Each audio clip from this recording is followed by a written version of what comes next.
Good morning student. आज हम पढ़ेंगे लेसन नंबर 13 नीति के दोहे। इसमें सारे दोहे दिए गए हैं जिसे लिखा है रहीम ने, जिनका जन्म लगभग 1553 ईस्वी में हुआ है और जिनकी मृत्यु सन 1626 ईस्वी में हुई थी। रहीम जी का पूरा नाम अब्दुल रहीमन खाना था। उनके पिता का नाम बैरम रब्बा था जो अकबर के अभिभावक थे। रहीम अकबर के नवरत्नों में से एक थे। रहीम की कार्य क्षमता और बुद्धिमत्ता से अकबर बहुत प्रभावित थे और इसलिए उन्होंने रहीम को अपने दरबार का महामंत्री का सर्वोच्च पद प्रदान किया था। रहीम जो थे वो संस्कृत, अरबी, फारसी के विद्वान थे। दानी के रूप में बहुत सुविख्यात थे। जीवन के व्यवहारिक अनुभवों को उन्होंने अपनी सच्चाई में व्यक्त किया है। यहाँ उन्होंने 9 दोहे बताए हैं।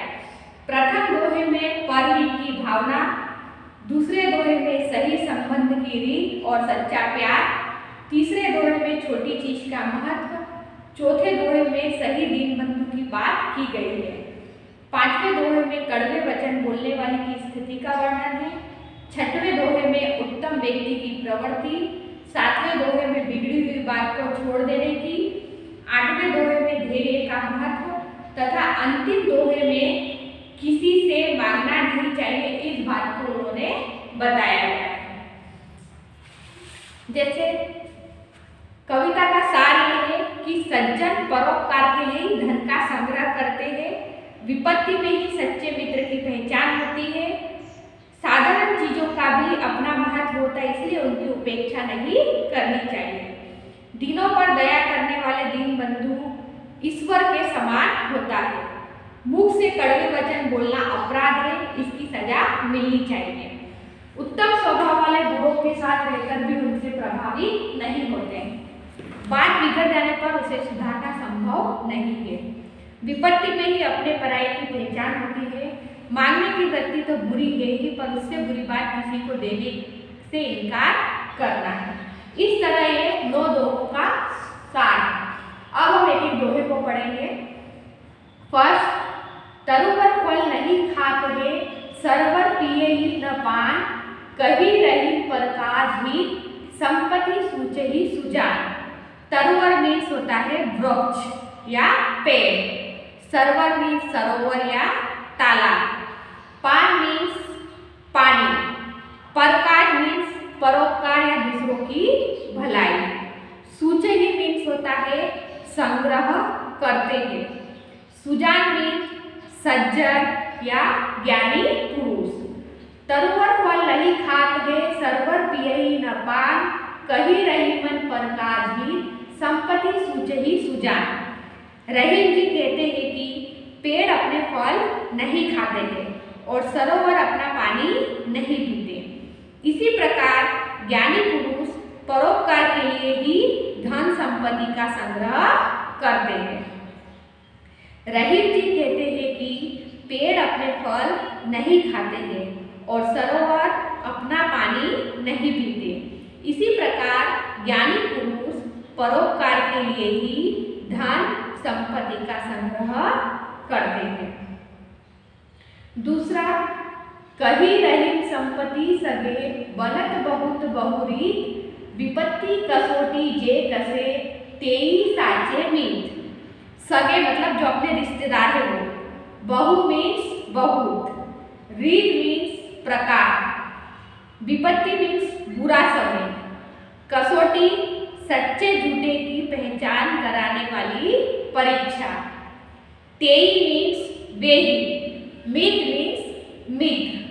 कही रहीम संपत्ति सगे, बनत बहुत बहुरीत, विपत्ति कसोटी जे कसे, तेई साचे मीत। रहीम जी कहते हैं कि जब मनुष्य के पास संपत्ति होती है तब लोग तरह तरह से उसके सगे बन जाते हैं, उससे रिश्ते जोड़ लेते हैं, लेकिन सच्चे मित्र तो वे ही है जो विपत्ति के समय साथ देते हैं। रहीम जी कहते हैं कि जब मनुष्य के पास संपत्ति होती है तब लोग तरह तरह से उसके सगे बन जाते हैं, उससे रिश्ते जोड़ लेते हैं। लेकिन सच्चे मित्र तो वे ही है जो विपत्ति के समय साथ देते हैं। तीसरा, रहीमन देखी बड़े को लघु न दीजिए डारी, जहाँ काम आवे सुई कहाँ करे तरवारी। बड़े मतलब बड़ों को, लघु मीन्स छोटे, डारी मीन्स छोड़ना, कहाँ मीन्स क्या, तरवारी मीन्स तलवार। रहीमन देखी बड़े को लघु न दीजिए डारी, जहाँ काम आवे सुई कहाँ करे तरवारी। रहीम जी कहते हैं कि बड़ों को देखकर छोटों की उपेक्षा नहीं करनी चाहिए। जो काम सुई करती है क्या वह तलवार कर सकती है। रहीम जी कहते हैं कि बड़ों को देखकर छोटों की उपेक्षा नहीं करनी चाहिए। जो काम सुई करती है क्या वह काम तलवार कर सकती है। फिर 4th नंबर, दिन सबन को लखत है दिन ही लखे न कोई, जो रहीम दिन ही लखे दिन बंधु सब होई। दिन मीन्स होता है गरीब या असहाय, लखत है मीन्स देखते हैं, कोई मीन्स कोई, दिन बंधु मीन्स भगवान। दिन सबन को लखत है दिन ही लखे न कोई, जो रहीम दिन ही लखे दिन बंधु सब होई। रहीम जी कहते हैं कि असहाय और गरीब लोग जो होते हैं सबको आशा भरी नजरों से देखते हैं, पर उनकी ओर कोई नहीं देखता। मतलब वो किसी से मदद की उम्मीद रखते हैं लेकिन कोई उनकी मदद नहीं करना चाहता, उन पर कोई दया दृष्टि नहीं रखता है। जो असहाय और गरीबों पर दया दृष्टि करता है वह सचमुच भगवान के समान होता है। रहीम जी कहते हैं कि असहाय और गरीब लोग सबको आशा भरी नजरों से देखते हैं, पर उनकी ओर कोई नहीं देखता, उन पर कोई दया दृष्टि नहीं करता। जो असहाय और गरीबों पर दया दृष्टि करता है वह सचमुच भगवान के समान होता है। फिर 5th नंबर, खीरा को मुंह काटी के मलियत नोन लगाए, रहीमन करुए मुखन की चाहिए यही सजाए। खीरा जो होता है उसको हम सब जानते हैं कि खीरा एक तरह की ककड़ी है। मलियत मीन्स मलत है, नोन मीन्स नमक, करुए मीन्स कड़वे, सजाए मीन्स सजाए। खीरा को मुंह काटी के मलियत नोन लगाए, रहीमन करुए मुखन को चाहिए यही सजाए। खीरा को खाने से पहले हम क्या करते हैं, उसका सिर का जो ऊपरी भाग होता है उसको काटकर हम अलग कर देते हैं, फिर उसके कटे हुए भाग पर नमक मलना चाहिए। रहीम जी कहते हैं कि कड़वे मुख वालों को यही सजा मिलनी चाहिए, इस अपराध का यही दंड है। खीरा को खाने से पहले उसका सिर काटकर अलग कर देना चाहिए, फिर उसके कटे भाग पर नमक मलना चाहिए। रहीम जी कहते हैं कि कड़वे मुख वाले को यही सजा मिलनी चाहिए, इस अपराध का यही दंड है। फिर 6th नंबर, जो रहीम उत्तम प्रकृति का करी सकत कुसम, चंदन विष व्याप्त नहीं लपटे रहत भुजंग। उत्तम मीन्स श्रेष्ठ, का करी सकत मतलब कुछ न कर सकता है, कुसम मीन्स बुरे लोगों का साथ, भुजंग मीन्स साथ। जो रहीम उत्तम प्रकृति का करी सकत कुसम, चंदन विष व्याप्त नहीं लपटे रहत भुजंग। रहीम जी कहते हैं कि उत्तम स्वभाव वाले लोग जो होते हैं वो बुरी संगति में रहे तो भी उसका उन पर कोई प्रभाव नहीं पड़ता है। ठीक उसी प्रकार जैसे भयंकर विष वाले सांप जो होते हैं वो चंदन के पेड़ से लिपटे रहते हैं परंतु चंदन में उनका विष फैलता नहीं। रहीम जी कहते हैं कि उत्तम स्वभाव वाले लोग बुरी संगति में रहे तो भी उसका उन पर प्रभाव नहीं पड़ता है। ठीक उसी प्रकार जैसे भयंकर विष वाले सांप चंदन के पेड़ से लिपटे रहते हैं परंतु चंदन में उनका विष फैलता नहीं है। 7 बिगड़ी बात बने नहीं, लाख करो कीन होय, रहीमन बिगर दूध को भते न माखन होय। बिगड़ी मीन्स बिगड़ी, कीन मीन्स चाहे। बिगड़ी बात बने नहीं, लाख करो कीन होय, रहीमन बिगर दूध को भते न माखन होय। कवि रहीम कहते हैं कि बिगड़ी बात लाख प्रयत्न करने पर भी सुधर नहीं पाती। ठीक उसी तरह जैसे फटे दूध से जमाए गए दही को कितना ही मथा जाए उसमें से मक्खन नहीं निकलता। कवि रहीम कहते हैं कि बिगड़ी बात लाख प्रयत्न करने पर भी सुधर नहीं पाती। ठीक उसी तरह जैसे फटे दूध से जमाए गए दही को कितना ही मथा जाए उसमें से मक्खन नहीं निकलता। 1 नंबर, रहीमन विपदा हूँ भली, जो थोड़े दिन होय, हित अनहित या जगत में जानी परत सबको। थोड़े मतलब थोड़े, हित मतलब भलाई, अनहित मीन्स बुराई। रहीमन विपदा हूँ भली, जो थोड़े दिन होय, हित अनहित या जगत में जानी परत सब कोय। रहीम जी कहते हैं कि यदि आपत्ति थोड़े समय के लिए हो तो अच्छी है, क्योंकि उस थोड़े से समय में हम समझ जाते हैं कि कौन हमारा हितकारी है और कौन अहितकारी।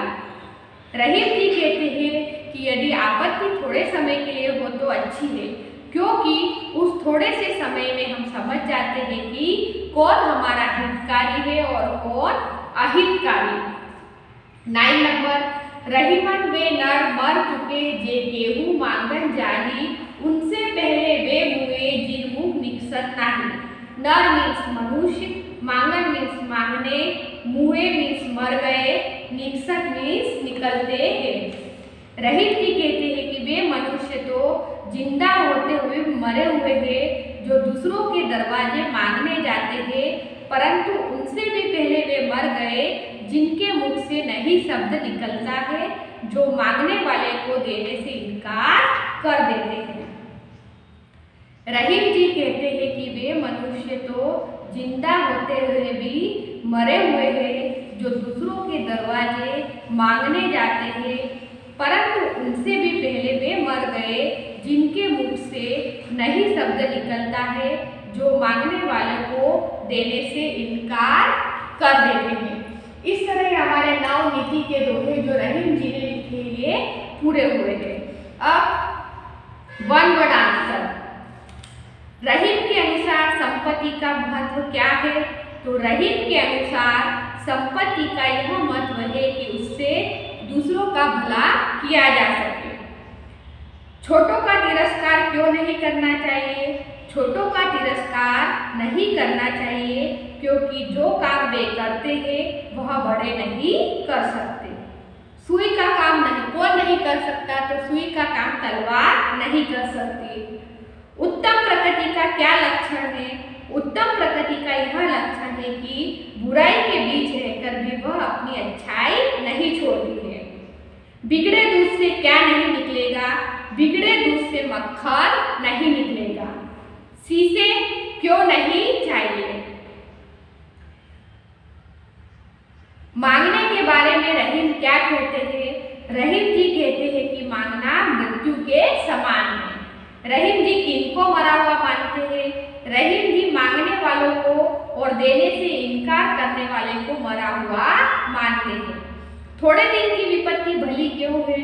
थोड़े दिन की विपत्ति भली है क्योंकि वह हमारा हित और अहित चाहने वालों की पहचान करा देती है।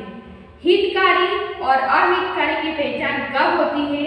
हितकारी और अहितकारी की पहचान विपत्ति के समय होती है। सच्चे मित्र अपने मित्र की विपत्ति के समय क्या करते हैं? तो सच्चे मित्र अपने मित्र की विपत्ति के समय उसका साथ देकर उसकी सहायता भी करते हैं। ज्ञानी पुरुष धन संपत्ति का संग्रह क्यों करते हैं? तो ज्ञानी पुरुष धन संपत्ति का संग्रह परोपकार के लिए करते हैं। वृक्ष और सरोवर हमें किसकी शिक्षा देते हैं? वृक्ष और सरोवर हमें परोपकार की शिक्षा देते हैं। विपत्ति रूपी कसौटी कैसी है? तो कसौटी असली और नकली की पहचान करा देती प्रकार विपत्ति के समय सच्चे और झूठे मित्र का पता चल जाता है। कसौटी जो होती है वो असली और नकली की पहचान करा देती है। इसी प्रकार विपत्ति के समय सच्चे और झूठे मित्र का पता चल जाता है। सुई और तलवार का उदाहरण देकर कवि क्या कहना चाहता है? सुई और तलवार का उदाहरण देकर कवि कहना चाहता है कि छोटी और बड़ी सभी प्रकार की चीजों का अपना अपना महत्व होता है। किसी चीज को छोटी या तुच्छ समझकर हमें उसको नहीं फेंक देना चाहिए। सुई और तलवार का उदाहरण देकर कवि कहना चाहता है कि छोटी और बड़ी सभी प्रकार की चीजों का अपना अपना महत्व होता है। किसी चीज को छोटी या तुच्छ समझकर हमें उसको नहीं फेंक देना चाहिए। दीनबंधु के समान किसे बताया गया है? दीनबंधु भगवान का एक नाम है। जो व्यक्ति गरीबों और अनाथों की मदद करता है उसे दीनबंधु के समान बताया गया है। दीनबंधु भगवान का एक नाम है। जो व्यक्ति गरीबों और अनाथों की मदद करता है उसे दीनबंधु के समान बताया गया है।